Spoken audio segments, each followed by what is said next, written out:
하나님의 말씀은 누가복음 12장의 말씀입니다. 누가복음 12장의 말씀입니다.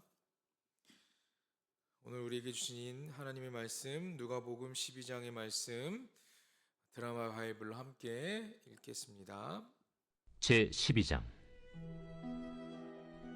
그동안에 무리 수만 명이 모여 서로 밟힐 만큼 되었더니 예수께서 먼저 제자들에게 말씀하여 이르시되 바리새인들의 누룩 곧 외식을 주의하라. 감추인 것이 드러나지 않을 것이 없고 숨긴 것이 알려지지 않을 것이 없나니 이러므로 너희가 어두운 데서 말한 모든 것이 광명한 데서 들리고 너희가 골방에서 귀에 대고 말한 것이 지붕 위에서 전파되리라.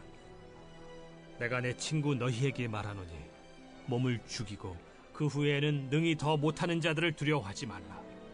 마땅히 두려워할 자를 내가 너희에게 보이리니 곧 죽인 후에 또한 지옥에 던져넣는 권세 있는 그를 두려워하라. 내가 참으로 너희에게 이르노니 그를 두려워하라. 참새 5마리가 2아스타리온에 팔리는 것이 아니냐. 그러나 하나님 앞에는 그 하나도 잊어버리시는 바 되지 아니하는도다. 너희에게는 심지어 머리털까지도 다 세신 바 되었나니 두려워하지 말라. 너희는 많은 참새보다 더 귀하니라. 내가 또한 너희에게 말하노니 누구든지 사람 앞에서 나를 시인하면 인자도 하나님의 사자들 앞에서 그를 시인할 것이요 사람 앞에서 나를 부인하는 자는 하나님의 사자들 앞에서 부인을 당하리라. 누구든지 말로 인자를 거역하면 사하심을 받으려니와 성령을 모독하는 자는 사하심을 받지 못하리라. 사람이 너희를 회당이나 위정자나 권세 있는 자 앞에 끌고 가거든 어떻게 무엇으로 대답하며 무엇으로 말할까 염려하지 말라. 마땅히 할 말을 성령이 곧 그때 너희에게 가르치시리라. 무리 중에 한 사람이 이르되 선생님, 내 형을 명하여 유산을 나와 나누게 하소서. 이 사람아, 누가 나를 너희의 재판장이나 물건 나누는 자로 세웠느냐 하시고 그들에게 이르시되 삼가 모든 탐심을 물리치라. 사람의 생명이 그 소유의 넉넉한 데에 있지 아니하니라. 또 비유로 그들에게 말하여 이르시되 한 부자가 그 밭에 소출이 풍성하매 심중에 생각하여 이르되 내가 곡식 쌓아둘 곳이 없으니 어찌할까 하고 또 이르되 내가 이렇게 하리라. 내 곡간을 헐고 더 크게 짓고 내 모든 곡식과 물건을 거기 쌓아두리라.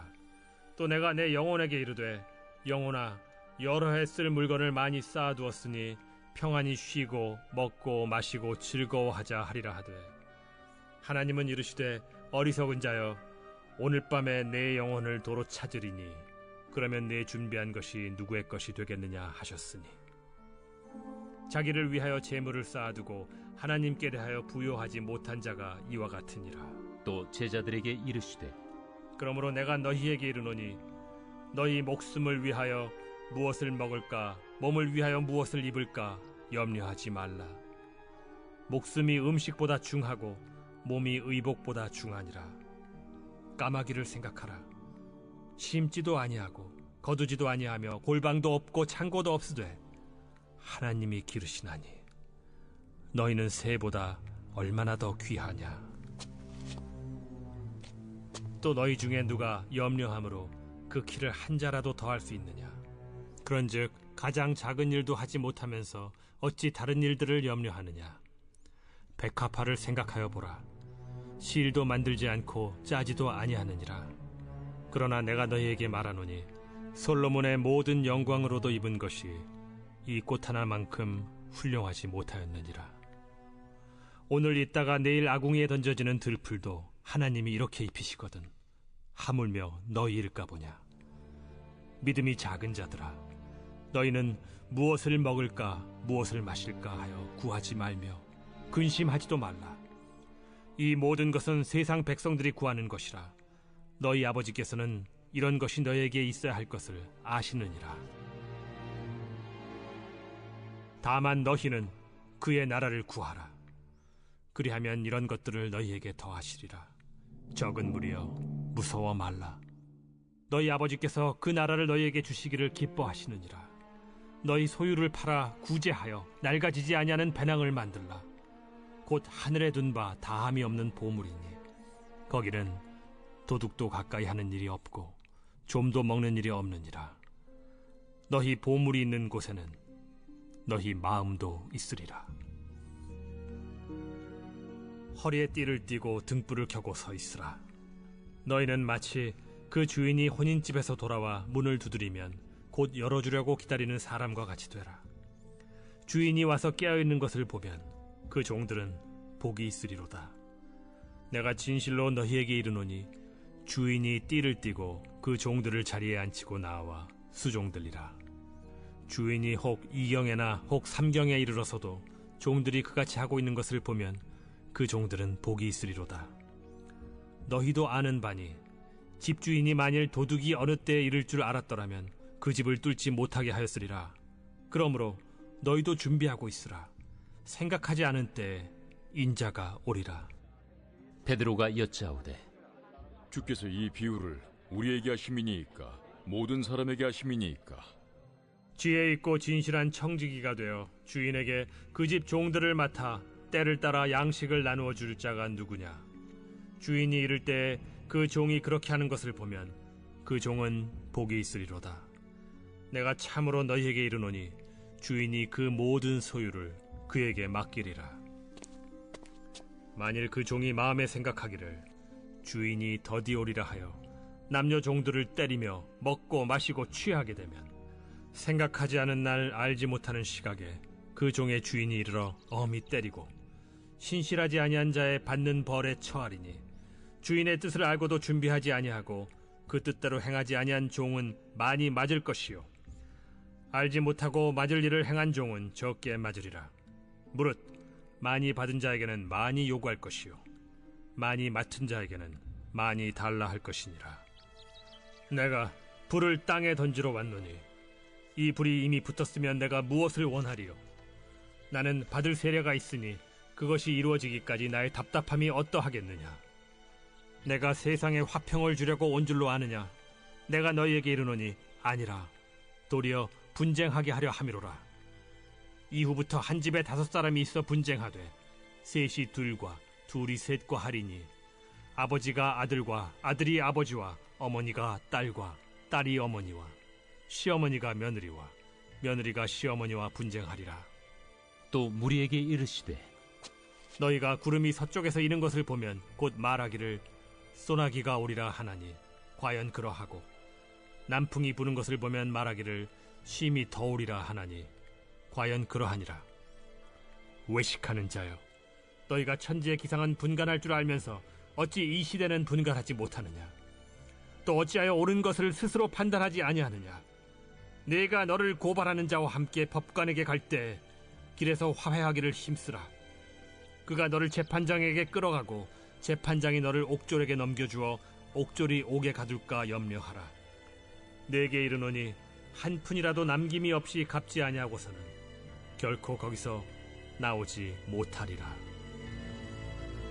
네, 오늘 우리에게 주시는 하나님의 말씀입니다. 오늘도 말씀을 사모하여 이 자리에 나오신 우리 사랑하는 성도님 모두를 주님의 이름으로 축복하고 환영합니다.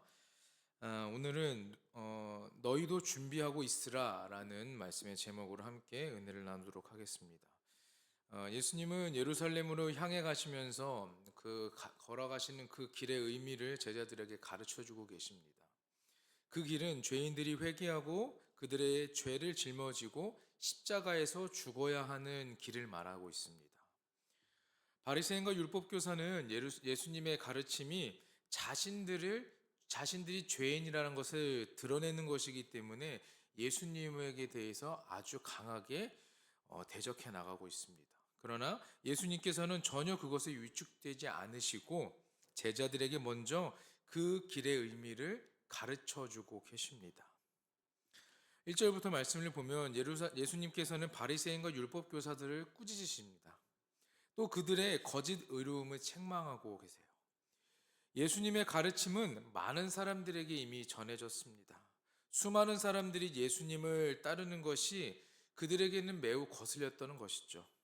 어떻게든지 예수님을 흠집내기 위하여 그들은 계속해서 노력합니다. 예수님이 그들을 보시면서 먼저 제자들에게 이렇게 말씀하십니다. 1절 말씀에 바리새인과 누룩과 곧 외식을 주의하라 그리고 경계하라고 말씀하고 계십니다.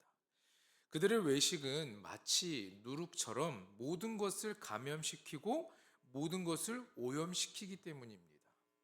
그리고 예수님은 제자들이 기억해야 하는 중요한 진리를 가르쳐 주시는데, 예수님은 제자들에게 바리새인과 같이 외식하는 종교인이 되지 말라고 경고하고 계십니다. 그 이유는 그들이 은밀하게 행하는 모든 일들이 언젠가는 낱낱이 밝혀지기 때문이죠. 사람들은 겉으로 드러나는 것, 그리고 눈에 보이는 것을 크게 여기고 중요하게 생각합니다. 속으로 죄짓고 겉으로는 거룩한 척하기를 좋아하는 자들이 너무나도 많습니다.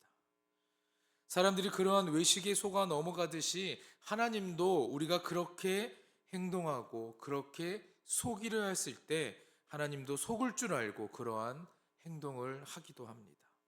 하지만 우리 하나님은 거룩한 척하는 그런 속임에 넘어가지 않는 분이십니다. 하나님은 사람의 마음을 살피시는 분이죠. 우리의 중심, 마음을 보시는 분입니다. 사람의 눈을 속인다고 해서 하나님도 속일 수 있다고 생각하는 것은 이것보다 어리석은 행동은 없는 것 같습니다. 우리가 그분 앞에서 어느 것 하나 숨길 수도 없습니다. 그러므로 성도는 예수님을 따라가는 삶을 세상 사람들이 인정해 주거나 알아주지 않는다고 해서 실망하고 그리고 낙심할 필요가 없다라는 말이죠. 하나님은 이 모든 것을 아시며 때가 되면 모든 것을 밝히 드러내실 것입니다. 그래서 진실한 신앙을 소유하시는 여러분 모두가 되기를 간절히 바랍니다. 우리의 외적인 행동 그리고 내적인 신앙이 일치하는 참된 믿음의 삶이 되기를 간절히 축원합니다. 예수님은 4절과 5절 말씀에 제자들을 내 친구라라고 부르고 계십니다. 그렇게 내 친구라 부르며 제자들이 박해하는 자들을 두려워하지 말고 하나님을 두려워하라고 말씀하고 계십니다. 하나님은 은밀한 것을 다 아실 뿐만 아니라 숨은 죄악을 드러내시고 심판하시는 분입니다. 대적들이 그들의 육체를 죽일지라도 거기까지가 그 대적들의 능력의 전부다라는 것입니다. 하나님은 육체뿐만 아니라 우리의 영혼까지 심판하시는 능력이 하나님이십니다. 그렇기 때문에 우리가 세상의 위협에 굴복하지 말아야 하는 것이죠. 마땅히 두려워해야 할 하나님을 바로 인식하고 그 박해를 이겨낼 수 있는 자가 되기를 간절히 소망합니다. 사람의 박해보다 하나님의 심판이 더욱 중요한 것입니다. 사람을 두려워하는 마음은 불신입니다. 그러나 하나님을 두려워하는 마음은 믿음이라는 것을 기억하시길 부탁드립니다. 하나님은 작은 새들의 생사마저 주관하시는 분입니다. 그리고 자녀된 제자들의 머리털까지 지키신다고 7절에 말씀하십니다. 예수님께서는 제자들이 세상에서 누구에게 끌려가든지 어떠한 상황에 놓이든지 그들의 생각과 말을 지켜주실 것을 약속해 주고 계십니다. 곧 성령의 동행하심을 약속해 주시는 것입니다. 예수님은 십자가의 길을 가시면서 제자들을 계속해서 걱정하십니다. 혹시라도 그 제자들이 이 길을 저버릴까? 그들의 영혼을 지키시기 위하여 걱정합니다. 그들의 영혼을 지키시는 능력의 하나님이 그들과 함께 하신다라는 사실을 계속해서 알려주고 계십니다. 그러나 그 제자들에게만 말씀하시는 것이 아니라 오늘을 살아가는 우리들, 믿음 생활하는 우리들에게도 하나님의 그 능력이 함께하고 있다. 우리의 영혼을 지키시고 있다는 것을 기억하시는 여러분 모두가 되길 간절히 소망합니다. 여러분 13절부터 보면 한 부자가 등장합니다. 이 사람은 자신이 당한 억울한 일을 예수님께 토로하며 억울함을 해결해 달라고 요구하고 있습니다. 그러나 예수님께서는요, 그 문제에 개입하는 것을 거부하십니다. 그리고 그보다 더 중요한 문제에 대해서 말씀하십니다. 곧 재산에 대한 올바른 태도에 대해서 가르쳐 주고 계십니다. 15절 말씀에 예수님께서는요, 삼가 모든 탐심을 물리치라라고 말씀하고 계십니다. 사람의 생명이 소유의 넉넉함에 많고 적음에 있지 않음을 교훈해 주고 있습니다. 그러나 사람들은요, 어떻습니까? 예수님의 말씀과는 반대의 삶을 살아갑니다. 더 많은 재물을 가지려고 합니다. 그래야만 내가 행복하다라는 생각을 하죠. 재물이 첫 번째고 그 다음이 건강인 것이에요. 정작 우리는 가장 중요한 영혼을 돌보는 일에 등한시할 때가 너무나 많습니다. 나에게 있어 가장 우선시 되는 것이 무엇인가 생각해 보시기 바랍니다. 지금 예수님을 찾아온 수많은 사람들, 그들은 예수님의 의미를 전혀 깨닫지 못하고 그들은 예수님께 나왔습니다. 하나님의 놀라운 복을 경험한 사람은 재물을 가장 중요한 것으로 여기지 않습니다. 탐심을 멀리하고 예수님을 만나 참된 생명을 얻는 여러분 모두가 되기를 축원합니다. 예수님께서는 왜 탐심을 물리쳐야 하는지 16절의 어리석은 부자의 비유를 통하여 말씀해 주고 계십니다. 한 부자가 그의 밭에서 많은 곡식을 거두었습니다. 그는 풍성한 소출을 저장할 수 있는 공간이 있었지만 그 공간이 부족하니 지금 있는 곡간을 헐고 더 큰 곡간을 만들어야겠다는 계획을 세우게 됩니다. 그러면서 풍성한 곡식은 물론이고 많은 재산을 쌓아둘 수 있어 그는 기뻐합니다. 그리고는 이제는 편히 쉬면서 먹고 마시고 즐겁게 살 수 있을 거다라는 생각을 하게 됩니다.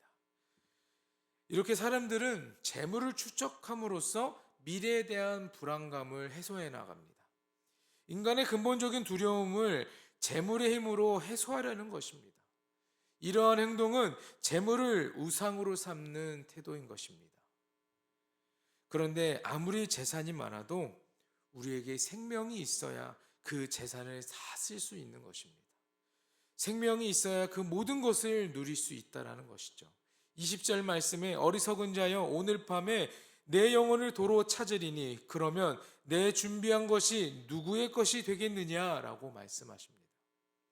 만약 하나님이 그 사람의 생명을 거두어 가신다면 그가 가지고 있는 수많은 재물들, 그 풍성한 곡식들은 아무런 의미가 없게 된다는 것입니다. 부자는 삶의 중심에 하나님을 모시는 일을 망각하고 살았습니다. 자신 외에는 무관심했던 그는 하나님 앞에 설 시간을 준비하지 않았습니다. 이렇게 인간은 영원을 준비하지 않는 가장 어리석은 실수를 반복하며 살아갈 때가 많습니다. 21절에 예수님은 자기를 위하여 재물을 쌓아두고 하나님께 대하여 부요하지 못한 자가 이와 같으리나 라고 말씀하시는데, 그는 곡간에 흙을 크게 지어야 할 만큼 큰 부자였지만 하나님의 보시기에는 결코 그는 부자가 아니었습니다. 자신을 위해서는 아끼지 않았습니다. 그러나 정작 하나님께 드리는 것은 아까워했습니다. 21절에 보니까 하나님께 대해 부요하다라는 말이 있습니다. 이것은 재물을 하나님의 뜻대로 사용한다라는 의미인 것입니다. 하나님의 나라를 위해서, 어려운 이웃들을 위해서 기쁘게 재물을 사용해야 한다라는 것입니다.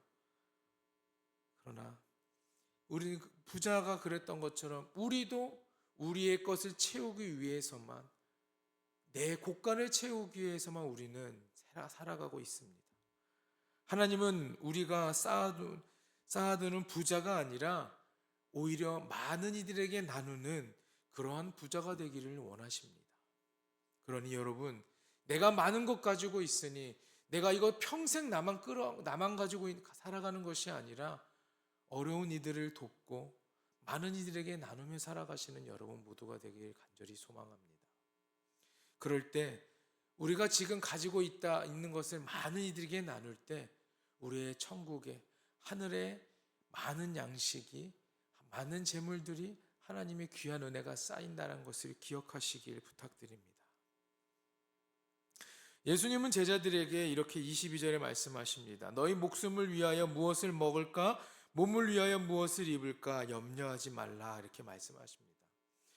이 말씀의 뜻은 목숨이 음식보다 중요하고 몸이 의복보다 중요하다라는 말씀입니다. 우리의 목숨과 몸을 지켜주시는 하나님이 목숨과 몸에 필요한 음식과 의복, 옷도 주실 수 있다라는 것을 신뢰하라라는 말씀입니다. 염려한다라는 것은요, 하나님의 공급하심을 믿지 못하는 태도인 것입니다. 우리를 사랑하시고 우리의 모든 필요를 친히 공급하시는 하나님만 의지해야 된다는 것을 말씀해 주고 계십니다. 염려는 무가치한 노력이에요, 여러분. 예수님은 27절에 백합화를 예로 들어서 교훈하십니다. 백합화는요, 실을 만들지도 짜지도 않습니다. 그러나 하나님은 꽃들을 솔로몬의 의복보다 더 아름답게 입히시고 또한 들풀도 이렇게 입히시는데 당신의 백성을 입히지 않으시겠습니까? 라는 것입니다. 하나님을 신뢰하지 못하고 염려하는 자는 믿음이 작은 자를 말합니다. 믿음의 반대는 의심하는 것입니다.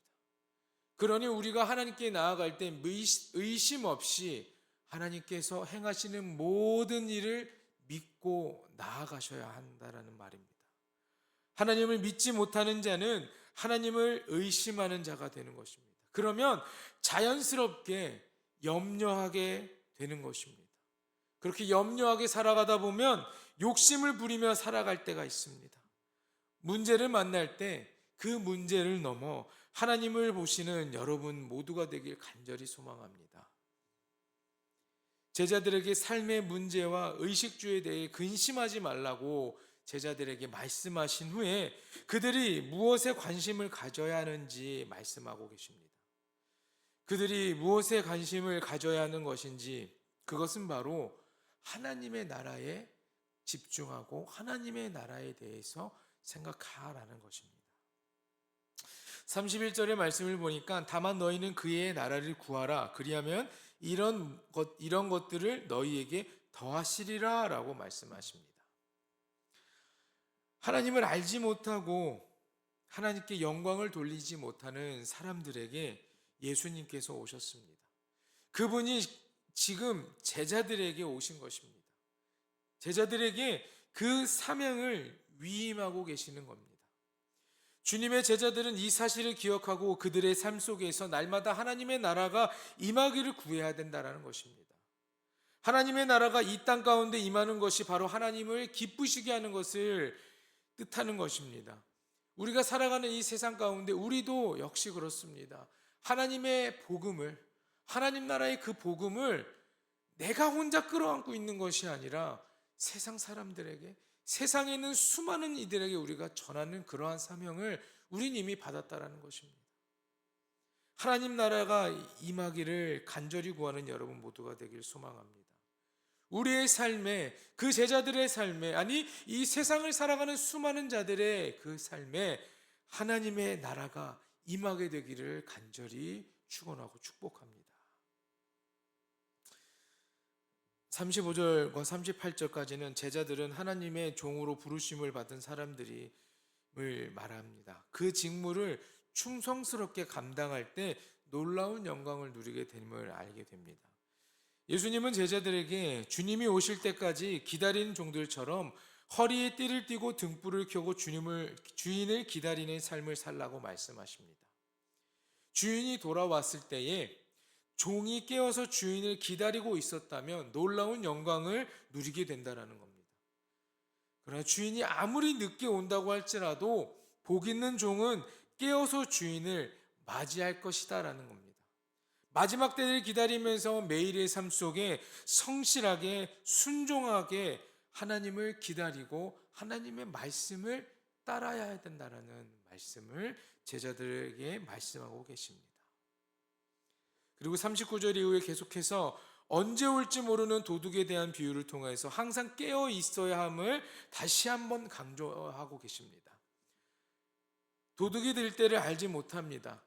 여러분, 도둑이 여러분들 집을 들어올 때 제가 언제 몇 시쯤에 여러분의 집을 찾아오겠습니다라고 하지 않지 않습니까? 도둑이 들 때를 우리는 알지 못합니다. 그렇기 때문에 우리는 늘 항상 대비하고 있어야 합니다. 주님이 오실 때를 알지 못하는 것도 이와 같습니다. 그러니 우리는 늘 주님의 오심을 항상 준비하고 있어야 합니다. 성도는 언제나 마지막 때를 준비하며 살아가야 하는 존재들입니다. 우리에게 임할 그 마지막 때를 기대하며 우리에게 오실 그 예수 그리스도를 기대하시는 여러분 모두가 되길 간절히 부탁드립니다. 45절부터 59절까지의 말씀을 보면 예수님이 세상에 화평을 주러 오신 것이 아니라 도리어 분쟁하게 하려 오셨다라고 말씀하십니다. 이 말씀은 세상의 복음이 전파되면서 영적인 싸움이 일어나게 될 것이다라는 것을 말씀해 주고 있는 것입니다.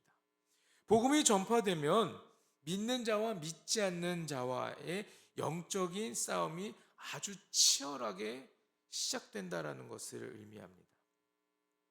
예수님은 세상의 거짓 화평을 깨뜨리고 진정한 화평을 주시기 위해 십자가의 고난을 감당해 내셨습니다. 성도된 우리는 주님이 주시는 화평을 누리며 살아가는 존재입니다. 그리고 화평케 하는 그 사명을 감당하는 귀한 존재인 것을 기억하시길 바랍니다. 예수님께서 이 세상에 있는 거짓 화평을 다 깨어버리고 십자가를 지심으로 진정한 평안을 우리에게 안겨주심을 기억하시길 바랍니다. 이 누가복음 12장의 말씀은 예수님께서 제자들을 걱정하면서 전하신 말씀입니다. 제자들이 늘 깨어서 준비하는 삶이 되기를 원하셨습니다. 예수님을 의지하는 삶은 우리의 기대와는 반대로 순탄치 않을 때가 너무나 많습니다. 세상과 갈등할 때도 있습니다.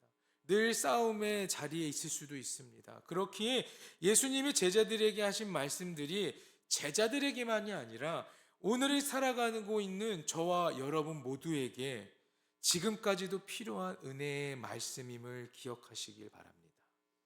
우리가 세상 속에서 깨어서 개인의 욕심을 내려놓고 참된 믿음을 지키고 말씀에 순종하며 영적인 전쟁에서 늘 승리하고 이 시대를 분별하며 우리 주님이 다시 오실 그날을 기다리는 신실하고 충성된 주님의 백성으로 살아가는 온 성도님들이 되시길 바랍니다. 주님이 성령님이 언제 어떻게 우리에게 임하실지 모릅니다. 그러니 항상 깨어서 너희도 준비하고 있으라라고 말씀하신 것처럼 늘 깨어 준비하고 기다리는 여러분 모두가 되기를 주님의 이름으로 간절히 축원합니다. 기도합니다. 은혜의 주님, 언제나 옳은 길을 가게 인도하시는 주님을 찬양합니다. 욕심에 앞서 주님의 말씀을 듣지 못하고 주님의 기적을 보지 못하는 연약한 우리를 붙잡아 주시옵소서. 주님의 말씀을 의지하고 영원하신 하나님만을 전적으로 신뢰하는 믿음으로 주님 옆에서 마음의 평안을 얻고 나에게 하시는 말씀을 듣고 순종하기 위해 언제나 깨어 기다리는 복된 하나님의 자녀가 되기를 원합니다. 늘 깨어 기다리는 우리들을 기억하여 주시고 하나님 언제나 함께 하셔서 우리 안에서 말씀에 순종하면서 우리에게 임하실 주님을 성령 하나님을 기다리고 기대하는 자들이 될 수 있도록 주님 역사하여 주시옵소서. 예수님께서는 제자들이 가야 할 그 길을 내가 없을 때 이들이 그 길을 포기할까 걱정하시며 오늘에게 말씀을 주셨습니다. 그 말씀이 제자들에게뿐만 아니라 우리들에게도 하시는 말씀을 기억하며 오늘 하루를 살아가는 우리들이 이번 한 주 아니 남은 한 달을 살아가는 우리들이 언제나 늘 기다리며 주님 앞에 나아가는 주님을 의지하며 살아가는 우리 모두가 될 수 있도록 주님 역사하여 주시옵소서. 오늘도 이 자리에 나와 말씀을 들은 사랑하는 성도들을 기억하여 주시고 주님의 은혜와 주님의 권능이 주님의 귀하신 능력이 우리들의 삶에 가득 넘쳐날 수 있도록 역사하여 주시옵소서. 감사드리며 모든 말씀 우리를 구원하신 예수 그리스도의 이름으로 기도합니다. 아멘.